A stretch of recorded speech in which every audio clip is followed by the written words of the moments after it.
ওয়ানডেতে নড়বড়ে অবস্থা বাংলাদেশের। 2027 বিশ্বকাপে সরাসরি পা রাখতে পারবে কিনা সেটা নিয়েও রয়েছে যথেষ্ট সংশয়।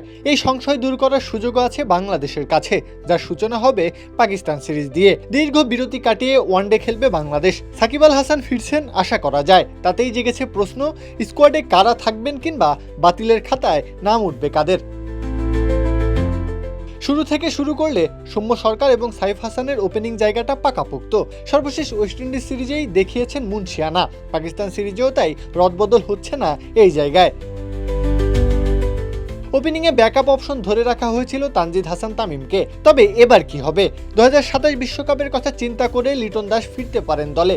সেক্ষেত্রে টপ অর্ডার ব্যাটারদের আধিক্যটা একটু বেশিই হয়ে যাবে। তাই তো লিটনকে জায়গা দিতে বাদ পড়তে হতে পারে তামিমের। সেক্ষেত্রে 3 নম্বর কিংবা মিডল অর্ডার রোলের জন্য মনোনীত হতে পারেন লিটন। নাজমুল হোসেন শান্তকে নিয়ে সংশয় থাকার কথা না, আর তাওহিদ হৃদয় বর্তমানে মিডল অর্ডারের বড় ভরসা। এই জায়গায় আরও একজনের অন্তর্ভুক্তির প্রবল সম্ভাবনা রয়েছে, সাকিবের যে ফেরার কথা। বাংলাদেশের ভঙ্গুর মিডল অর্ডার তাই শক্তিশালী রূপে ফিরে আসতে পারে। জাকের আলী ছিলেন আগের সিরিজে, তবে জায়গা হারাতে হবে তাকে।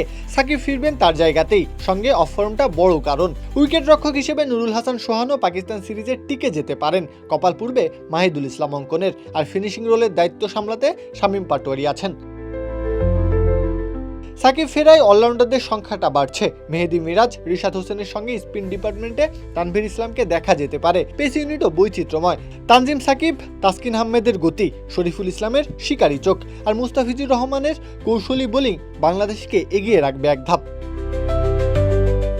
সব মিলিয়ে পাকিস্তানের বিপক্ষে বাংলাদেশের সম্ভাব্য স্কোয়াড হতে পারে সাইফ হাসান, সৌম্য সরকার, লিটন দাস, নাজমুল হোসেন শান্ত, সাকিব আল হাসান, তাওহিদ হৃদয়, মেহেদি হাসান মিরাজ, নুরুল হাসান সোহান, শামীম পাটোয়ারি, রিশাদ হোসেন, তানভীর ইসলাম, তাসকিন আহমেদ, শরীফুল ইসলাম, তানজিম হাসান সাকিব এবং মুস্তাফিজুর রহমান। প্রত্যহ কাব্য, খেলা 71।